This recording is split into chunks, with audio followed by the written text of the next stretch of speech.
Crimson Rivers, stubborn. Once, years ago, Lily told Remus these exact words. Remus, you can't keep doing things you know won't end well and expect them to end any other way. At the time, she was quite upset with him and also in the middle of treating the wounds on his back, and he was just a tad bit delirious from the pain, but the words had weight on them, weight that he let roll off his injured back. That would come back to haunt them both in the end. Because Remus did, in fact, keep doing things he knew wouldn't end well, as if the results would be different.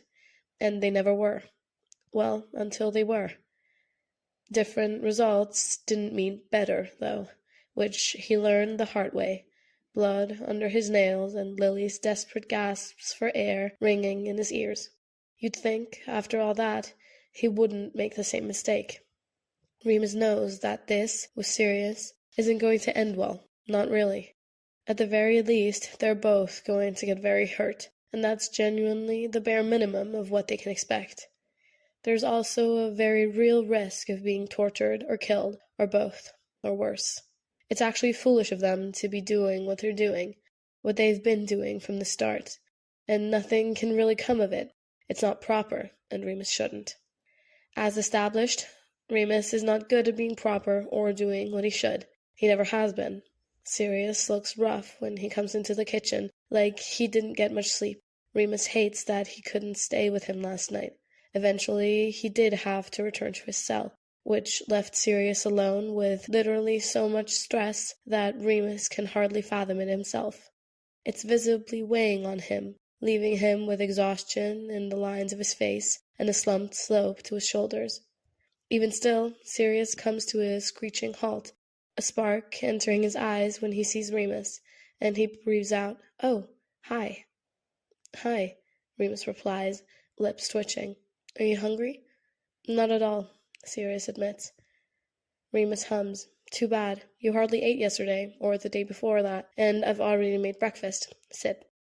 Sirius sits, blinking at Remus as he moves over to sit a plate down in front of him. Again, he says, "Hi." "Hi," Remus repeats, smiling again before turning away to go get his plate, joining Sirius at the table right across from him. Sirius doesn't move, just staring at him, and Remus raises his eyebrows as he points his fork at him. "Eat." "Right, thanks," Sirius mumbles, picking his fork up. He dutifully takes a bite, and they eat in silence for a while.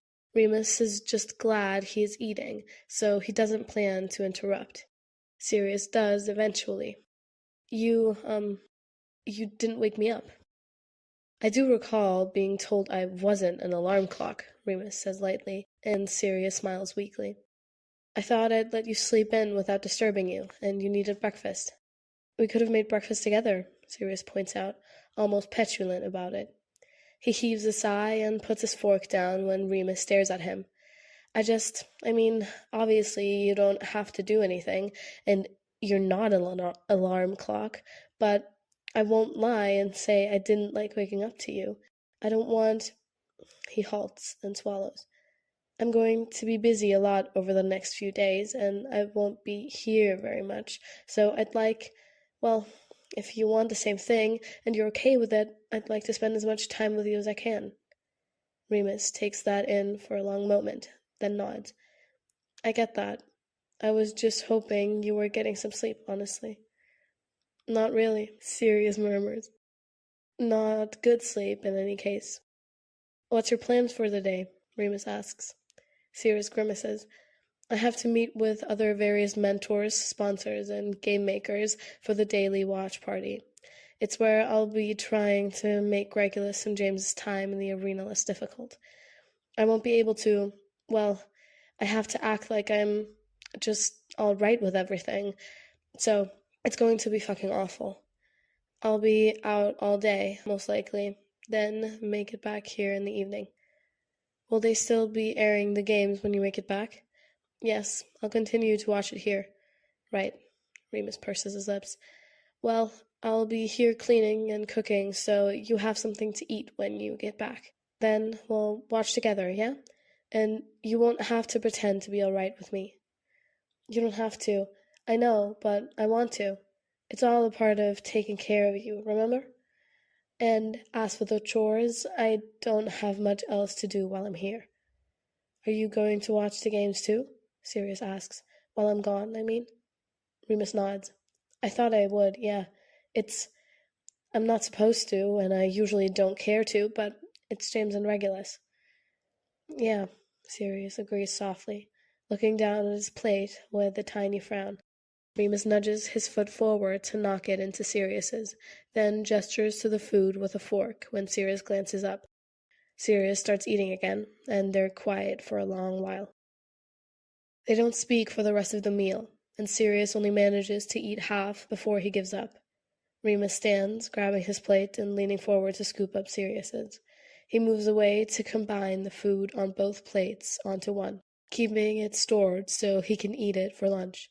Then starts getting ready to clean up. It doesn't surprise him when Sirius follows behind with the glasses and proceeds to help. With a rising surge of affection, Remus watches as Sirius rolls up each sleeve of his shirt and dunks his hands in the soapy water, needing no instruction on how to do this particular chore and seeming oddly pleased with this fact. Remus thinks he would still be utterly enamored with Sirius even if he didn't, and that's how he knows he's a goner. He'd never accept a man who didn't know how to do dishes otherwise. Thank you, Sirius says abruptly. Remus blinks. You're welcome. Wait, for what? For taking care of me, Sirius murmurs as he washes a plate and passes it to Remus. He's not looking at him, and there's a faraway look in his eyes. You don't have to, and yet you are, and that means something. That has meaning, like you said. I'd say I'd like to return the favor, but I'd never wish for you to be in a position where you need to be taken care of. But I hope you know that I would, and I hope that has meaning too. Remus sits the plate down in the sink, shuts off the water, then flicks his fingers. Without a word, he turns and pulls Sirius into his arms. The glass Sirius was holding lands back into the water with a glub and a dull thunk as it settles against the bottom of the sink. In the next second, Sirius's hands come out of the water with a splash, dripping suds as he presses closer, eagerly, and slides his soapy fingers right into Remus's hair. Sirius melts into the embrace in a way that, quite frankly, makes Remus feel like a god. It's supremely satisfying to have Sirius sink into him as if there's no other place he'd rather be. And that's nothing compared to how devastatingly wonderful it is to be holding Sirius at all. You do, Remus says when he pulls away, completely breathless. You already do take care of me, Sirius, more than you could ever know. Sirius hums, eyes still shut, as he leans into Remus, looking soft and satisfied like Remus touching him has gotten him a little high. A smile curves his mouth, a tempting slope that Remus wants to press his mouth to, but he doesn't.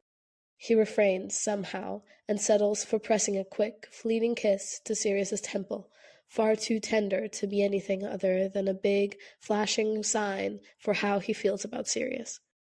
Oh, hello. Hi. Greetings. Good fucking morning, everybody, Sirius announces when Remus pulls away, and he's grinning now. Then he's tossing his head back and cackling like he's just told the best joke. He sounds exhilarated.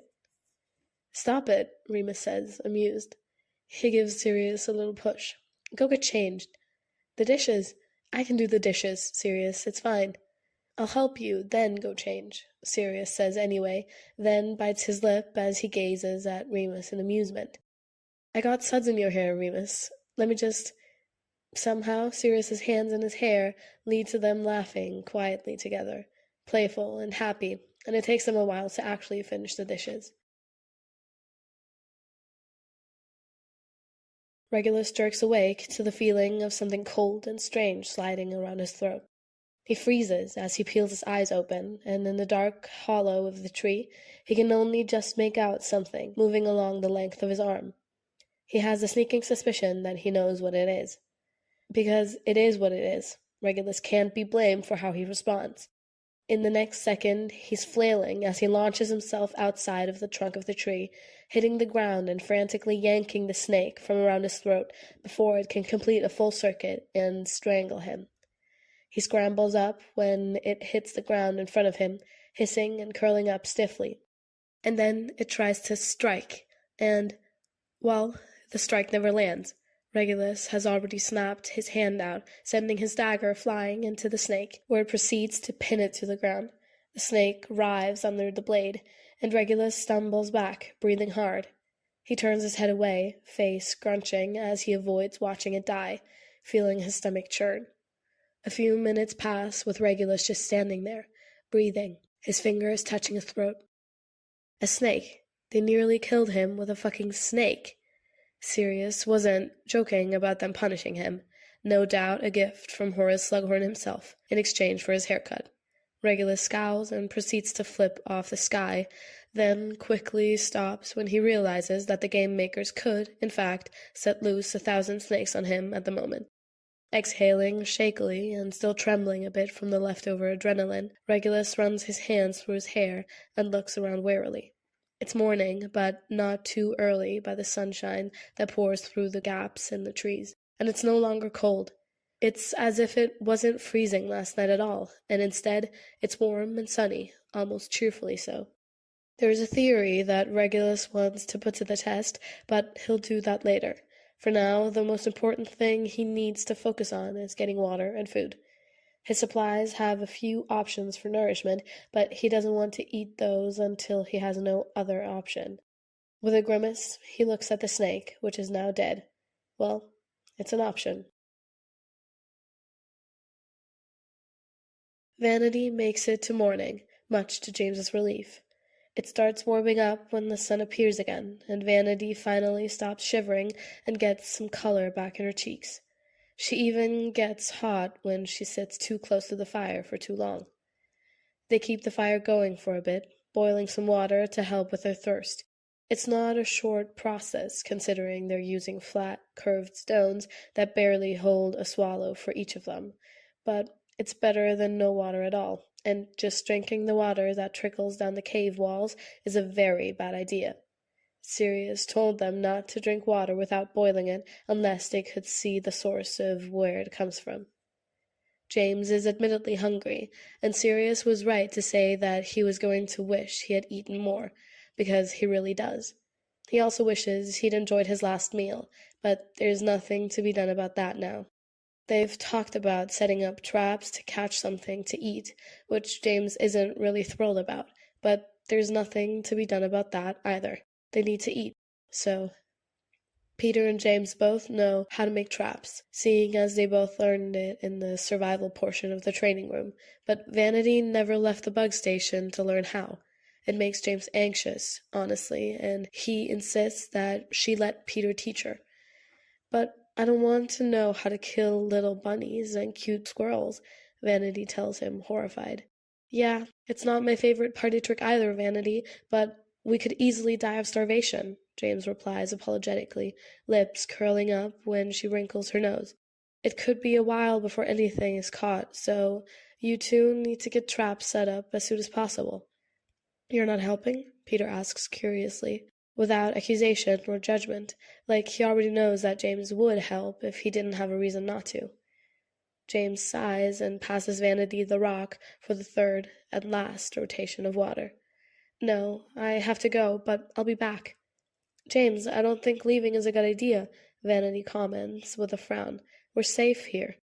There is no safe here, James thinks, but he doesn't say it. The words are spoken in Sirius's voice, and oh, James misses him like a gut punch. Clearing his throat, he stands up and smiles tightly. There's something I have to do. If you two catch something, don't wait for me, all right? Eat it. All of it. Don't save any. I'll try to see what I can find while I'm out. Be careful, Vanity whispers. I will, James assures her, his smile softening before he turns to leave, stepping out of the cave. He doesn't make it very far before Peter is following and saying, rather sternly, James? Yeah? James asks, swiveling to face him. You're going after Regulus, aren't you? Peter mumbles. His arms are crossed and his lips are tipped down in a frown. Yes, James admits, not even bothering to lie. I know he's alive out there, Pete. I need to find him.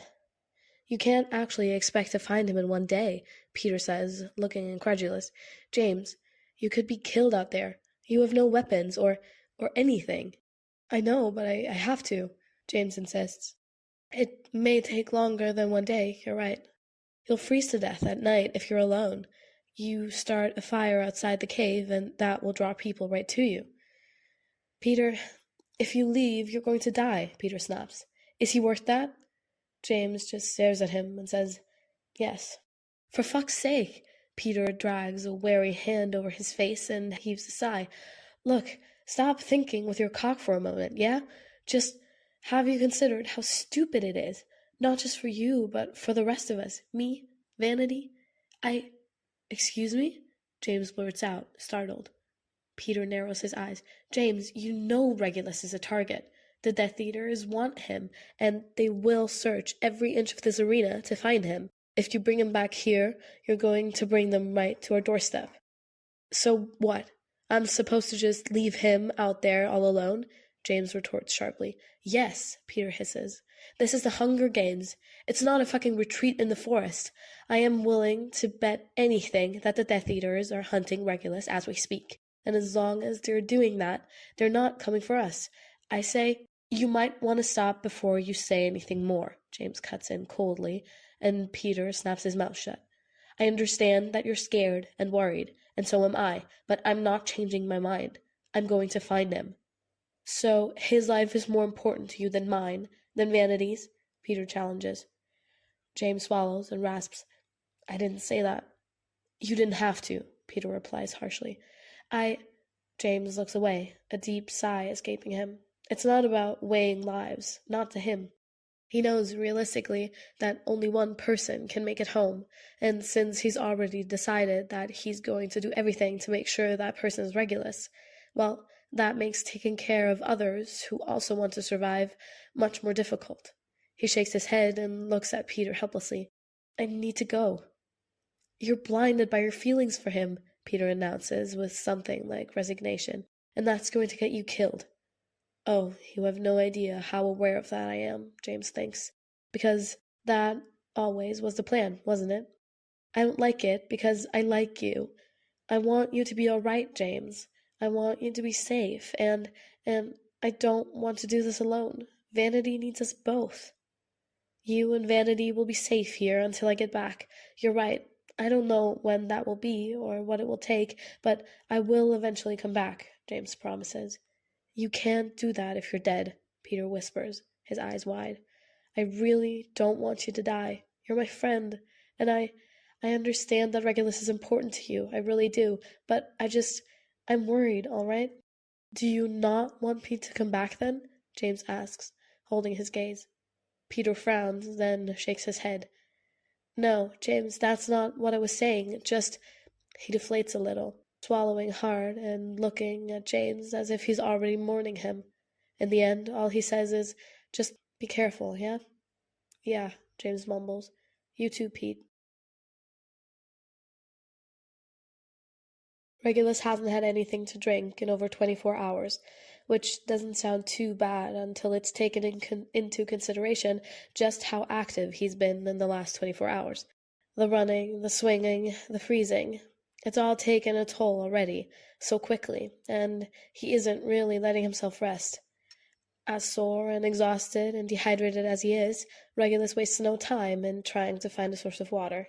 It's turning out to be a difficult task, honestly.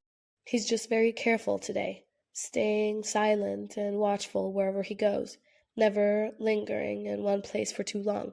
The forest is alive with noise, creaking trees and whistling wind, and various wildlife on the run, him among them. He's acutely aware that the Death Eaters are still out there, looking for him, and there's no doubt that they know he killed Avery, so he's sure they're doing everything they can to find him. All in all, Regulus is having a shit day. His head hurts from the thirst, his face and mouth hurt from the fight with Avery, his whole body hurts from all the effort of climbing and then being pelted with rocks, and then nearly freezing to death through the night. Everything just fucking hurts, and Regulus is in a very bad mood because of it. It doesn't help that every snap of a branch or every rustle of a bush could be someone coming to kill him, so he's on edge on top of everything else. His vigilance does pay off eventually, though, when he follows all signs towards water. He knows he's getting closer when he presses his hand to the ground and lifts up leaves, rubbing them between his fingers as he examines them in silence. They're damp. Somewhere around here, there's water. He finds it less than an hour later, stepping through a break in the trees to find a small brook. It's very thin and runs down the weak incline of the hill before him, a tiny waterfall that trickles past stone. It's fresh, though, and clean. Safe. Regulus can't stop himself from diving for it a little recklessly, cupping his hands together to take a deep gulp, eyes sinking shut. "You should have checked the area," says the voice in his head that sounds very much like Sirius. "Shut up," Regulus murmurs out loud. To no one. Lovely. One day in the arena and he's already going mad. After drinking a bit more, not too much and not too fast, or he'll get sick, Regulus takes the time to clean his hands.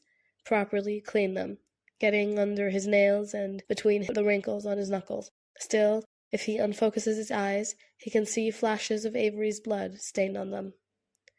He can't clean his hands forever, so he forces himself to stop and goes into his bag to get the container that will hold the water. He fills it, nurses at least half, then refills it. The threat of dehydration held at bay for now. Regulus stands back up, only to go still when he hears a branch snap behind him. Slowly, Regulus turns around, dagger in hand, then feels a bolt of shock run through him when he sees what's waiting there. It is quite possibly the largest spider Regulus has ever seen in his life. Except it's something else, too. The spider has 6 legs instead of 8. Where the face of the spider usually would be, there's a torso protruding out high up, along with 2 arms and Avery's face.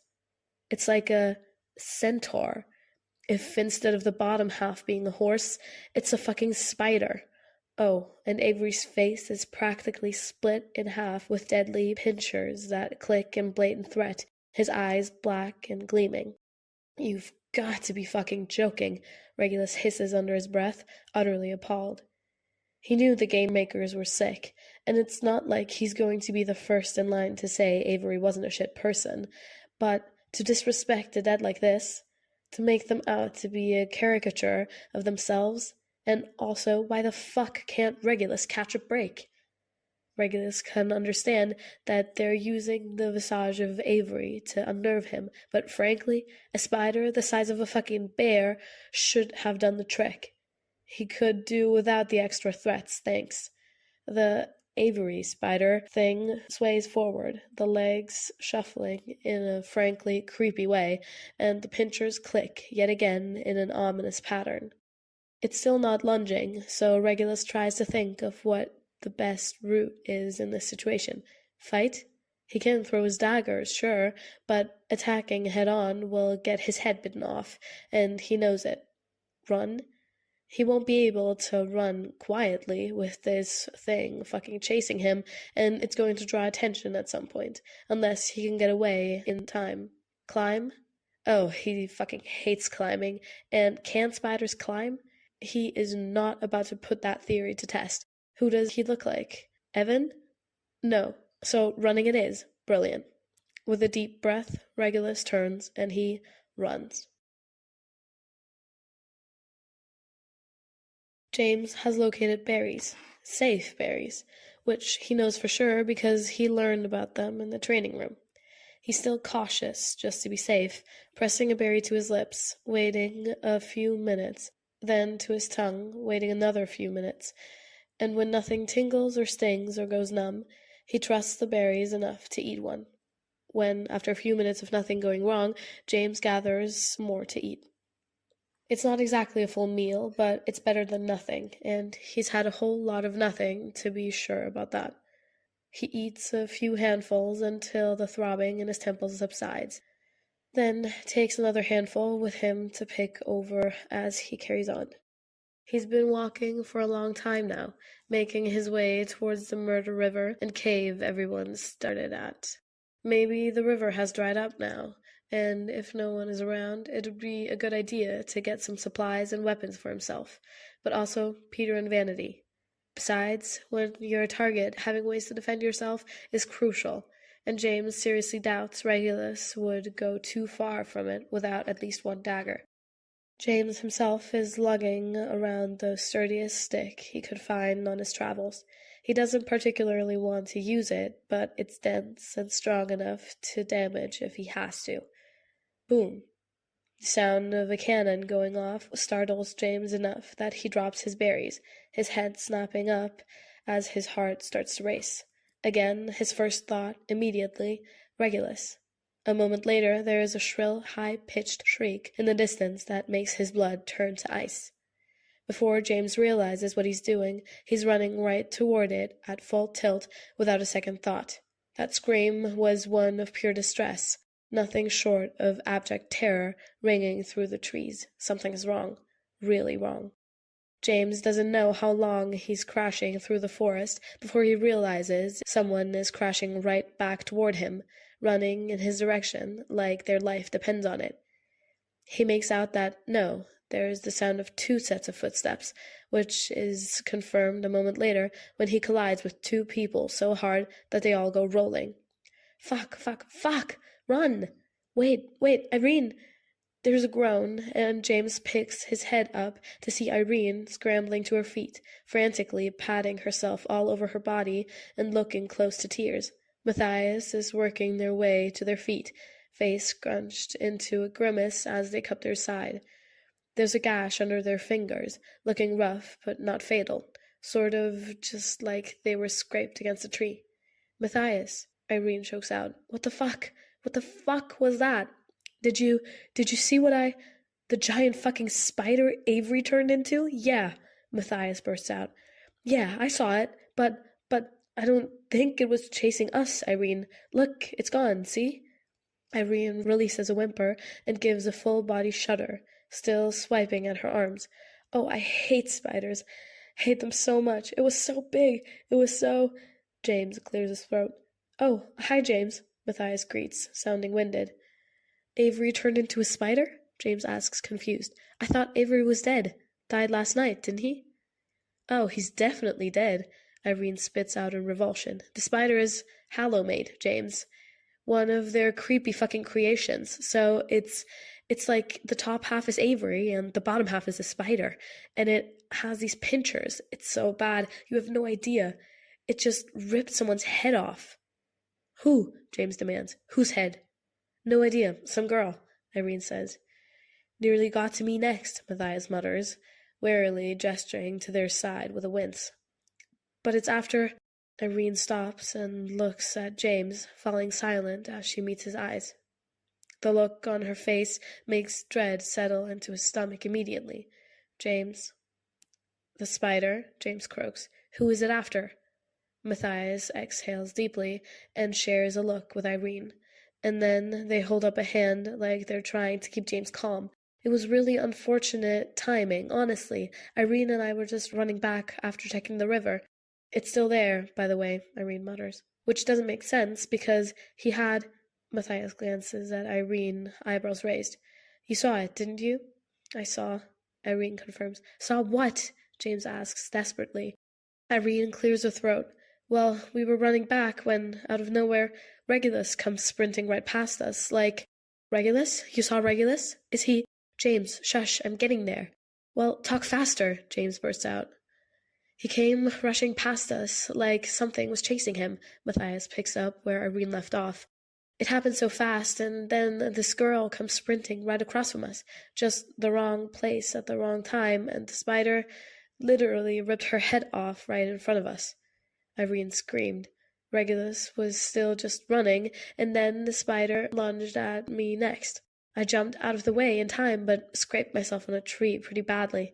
And then Irene helped me up, and we ran in the opposite direction. James, it's after Regulus. Fuck, James says. Fuck, okay, what direction? Matthias gapes at him. James, you can't be serious. That thing is huge, and there's no way. I'm sorry, but there's no way Regulus can survive that. He's as good as... I haven't heard a cannon yet, James grinds out. Which direction, Matthias? Towards the river, Matthias mumbles. James, I don't think you'll be able to kill it, Irene says warily. Blowing out a deep breath, James starts backing up. Only one way to find out. Hey, if you keep going further into the forest for a few miles, then turn left and keep walking for an hour or two. You'll find a cave. Not the easiest to find, it's fairly secluded, but Peter and Vanity are there. If you find it, make sure to announce yourselves when you're going in. There's water there, and Peter is already setting traps to catch something. And you can burn a fire there without it drawing any attention. It's the safest thing we've found so far, so you can go there if you like. Okay, I have to... James, Matthias hisses. Come with us. Don't... I can't, James calls back. I need to find Regulus.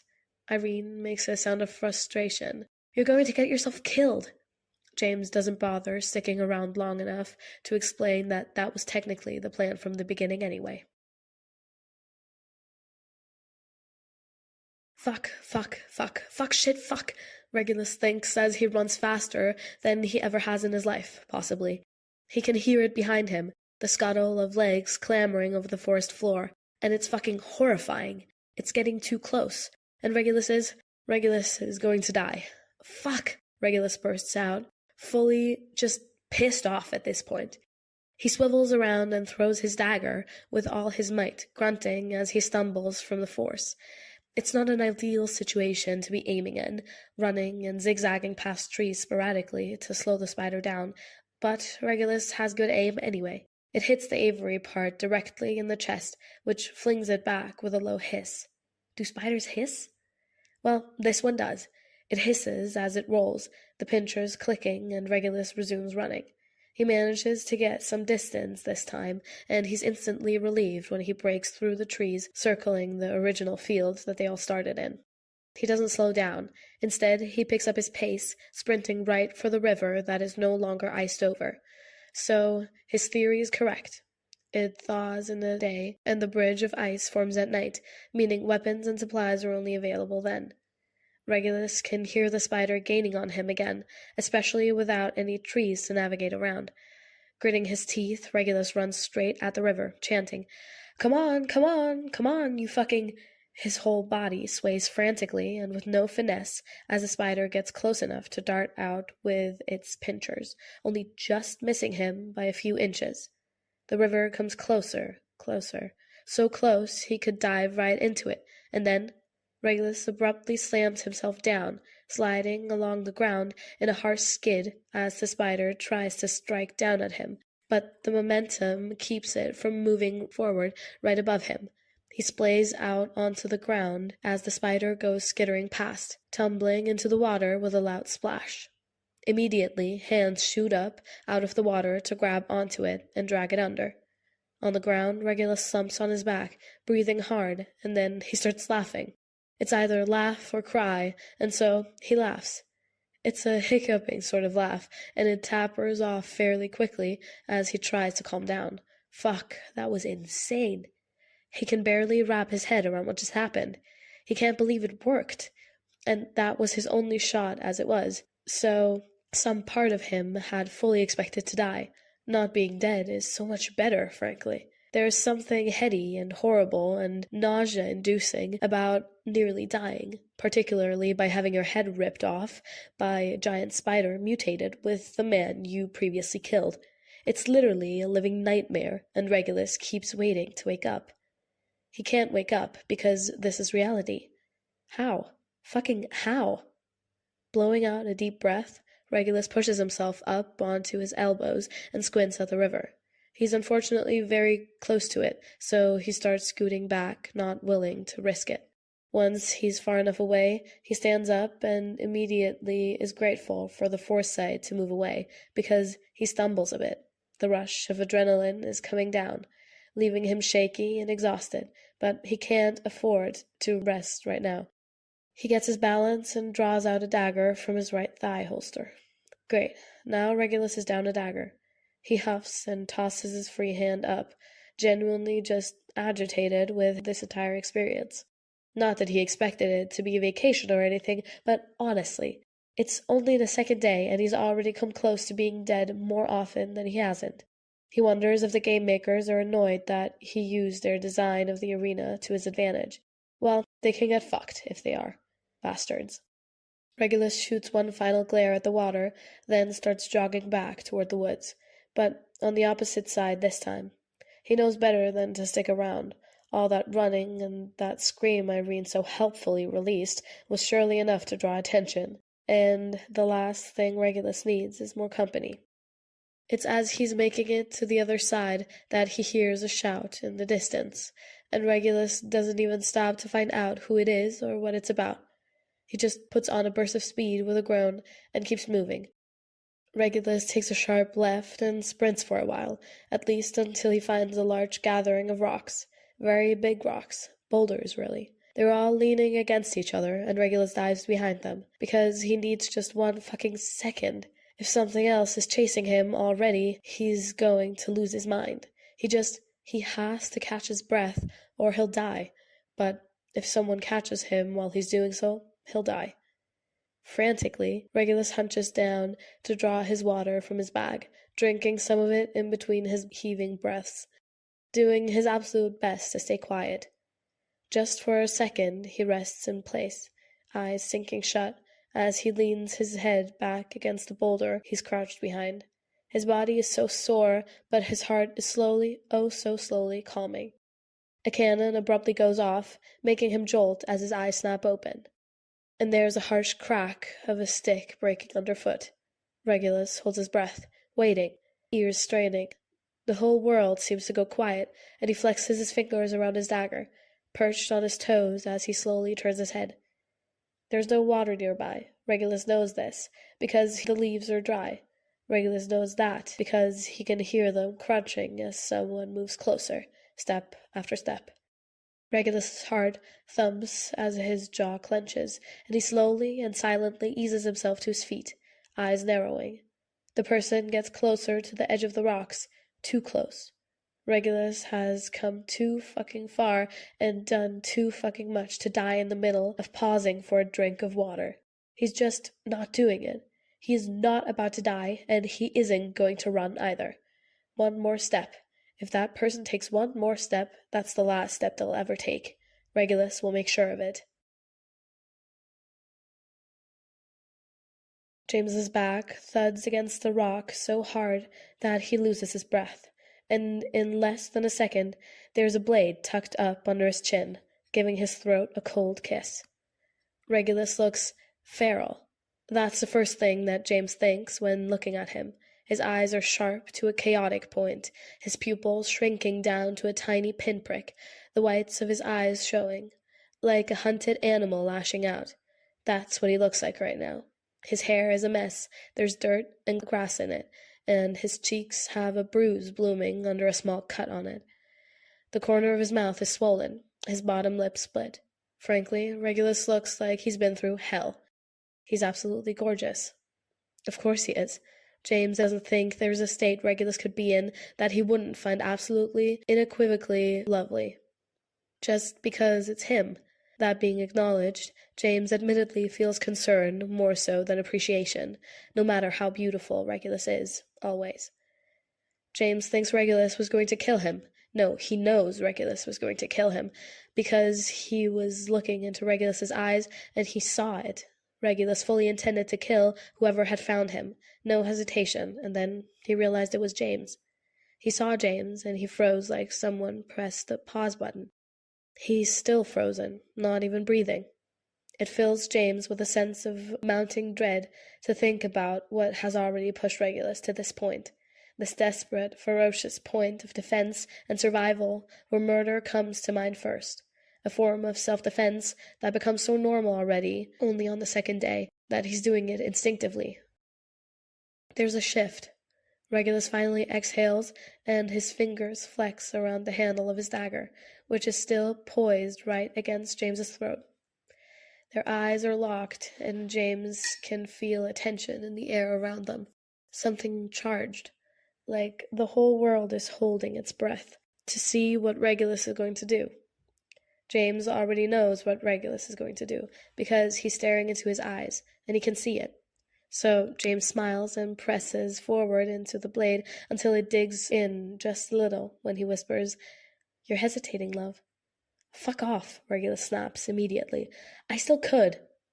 "Well, go on then, do it," James says, then raises his eyebrows and grins wider, waiting. Regulus's nostrils flare, his jaw clenching so hard that a muscle in his cheek jumps. He steps closer, eyes narrowing, and the blade presses in further, dangerously close to breaking skin. James holds steady, still just grinning, watching as frustration visibly flashes across Regulus's face.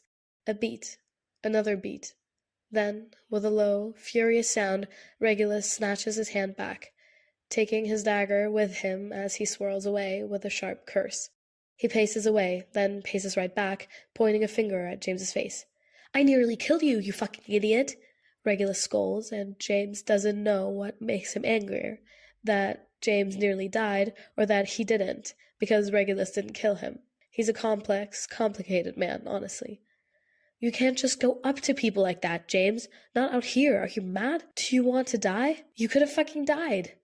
"Right, yeah," James says carelessly, peeling away from the boulder to reach out to capture Regulus's chin in his hand, tilting his face to the side so he can look at the state of his cheek and mouth.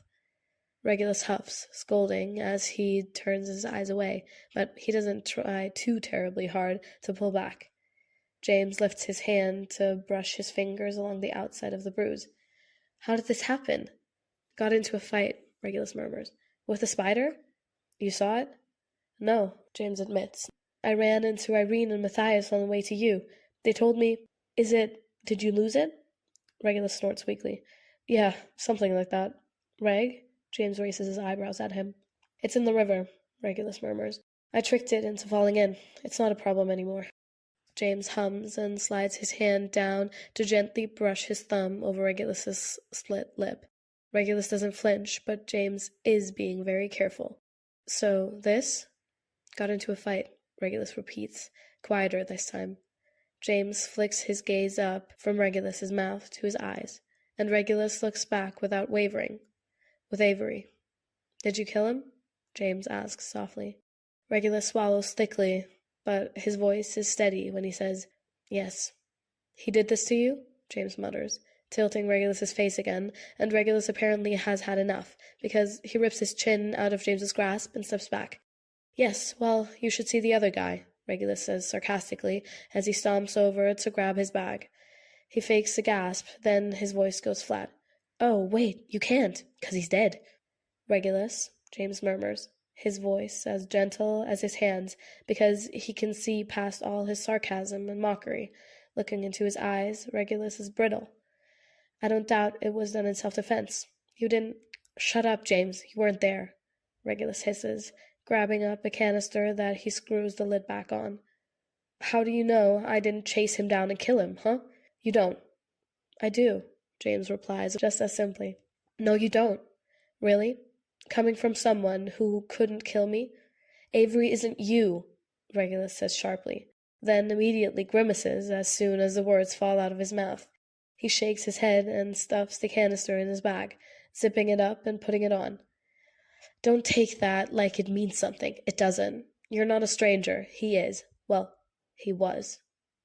"Right, because killing strangers is less difficult than killing someone you know," James replies flatly. "Well, it's certainly easier," Regulus retorts. James heaves a sigh. "Look, we can circle back to morality and murder in a moment, yeah? I have questions. First of all, how did you get daggers? The river—" "It ices over at night," Regulus cuts in. "You can get across the ice without being grabbed, so that's when supplies and weapons are available. Are you thirsty?" "I mean, a bit, but I had water before." James blinks when Regulus turns his back to him. What?" "My bag, James. For fuck's sake, get the water out of my bag," Regulus says, sounding exasperated. When James apparently doesn't move fast enough for him, Regulus looks over his shoulder with a glare that could curl paint. James springs into action, reaching for the bag. There is a granola bar and a small bag of dried strips of meat. "Pick one of those. Oh, and there's a hatchet at the bottom. Take that too." "You got me a hatchet?" "Shut up." "Aw, Regulus." "James, I can still stab you." Chuckling, James resurfaces from the bag with his loot, politely zipping it up. Sure, so the river ice is over. How did you manage to work that out? Rather against my will, actually, Regulus grumbles as he turns back around. I got over the river before it iced over. There was this whole thing with Evan and Vines and just, he sighs wearily. It's a long story. To make it short, Evan made it back across, but I didn't. The Death Eaters found us, so Willa and Axes went after him, and I was stuck at the cave. When it iced over, they chased me. Avery didn't stop to grab a weapon, so he caught up to me and tried to bash my head in with a rock. Didn't quite work for him. Fucking hell, James mumbles with a wince. Oh, Regulus has been going through it, hasn't he? And the spider? Just showed up, Regulus says. He arches an eyebrow when James stares at him. Yeah, I'm not pleased about my shit luck either. That's not to mention that Malciber, Bernice, Quinn, and Hodge are all out there looking for me right now. And Evan? I'm not sure. I'm assuming he got away, or I'm hoping Willa and Axis met up with the other Death Eaters again. There's been 2 deaths since last night, one which was a woman we never spoke to. The other, we won't know until tonight. James shakes his head. 8 dead already, and it's the 2nd day. 16 left, including us. Vanity nearly didn't make it through the night, almost froze to death. So this is brutal? Regulus asks flatly. Yeah, I notice. You said you're with Vanity? Vanity and Peter, James says with a nod. I sent Irene and Matthias to them when I saw them. There's a really nice cave, very secluded and hard to spot, and there's a source of water there. Traps are being put up, so we'll have food too. Regulus nods sharply, shouldering his bag. Good, go back.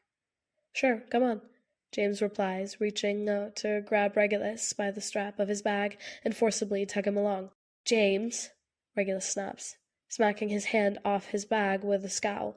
Of course he would be stubborn about this. Why wouldn't he? I said you go back. I didn't say anything about me coming with you. Well, you are, James declares, willing to be just as stubborn when the need arises. He makes a swipe for Regulus's bag again, but Regulus dances out of range. James slowly narrows his eyes. Regulus, don't take that tone with me, James. Oh, that's rich coming from you. Regulus mocks a pout. Oh, you poor, poor baby. You're coming with me, James informs him, not at all joking. He means it. If I have to tie you up and carry you all the way there, Regulus Black, you are coming with me. I'd like to see you fucking try. Oh, you would you? I never took you for the type to be into bondage, but, I can make that... That was literally the last moment you should have used as an excuse to flirt, James. What is wrong with you? Listen, I see my opportunity, I take it. Oh, please, Regulus scoffs and rolls his eyes, then darts backwards when James lunges for him. He raises his eyebrows, looking smug. Stop making a fool of yourself. You know I'm faster than you are, and I will simply run. Then I'll chase you, James announces with a shrug. That's stalking, and it's creepy. Regulus, stop being stubborn. There is water, shelter, and safety that I'm trying to get you to. Why won't you just... There are at least 4 people, if not 6, trying to hunt me down and kill me, Regulus hisses. And that's not counting that everything seems to go wrong around me. All your little allies, your friends, they'll all be as good as dead the moment I come within 5 feet of them. I will be fine on my own, as I have been, and you will be fine looking after your little group, of which includes a 15-year-old girl whose death I refuse to have on my conscience. Now go back. James is pretty sure his heart breaks a little. He can feel his face softening. Regulus, you're not going to get anyone killed, all right? I told you it's safe. Let's just regroup there, yeah? I won't make you stay if you don't want to, but just at least take a fucking break. You're exhausted. Please just come. No, Regulus declares, then turns on his heel and leaves. James follows, of course. James, I said no. Yeah, I know what you said, James mutters, tapping his hatchet against the side of his leg as he walks. If you heard me, why aren't you going away? If you won't come with me, then I'll just come with you. Regulus comes to a screeching halt. He stares at him, that stubborn glint in his eyes, again. No. Yes. No. Saying it with more emphasis isn't going to change my answer, James tells him, amused. "You're not coming with me," Regulus orders, allowing no further argument as he whips around and starts walking again.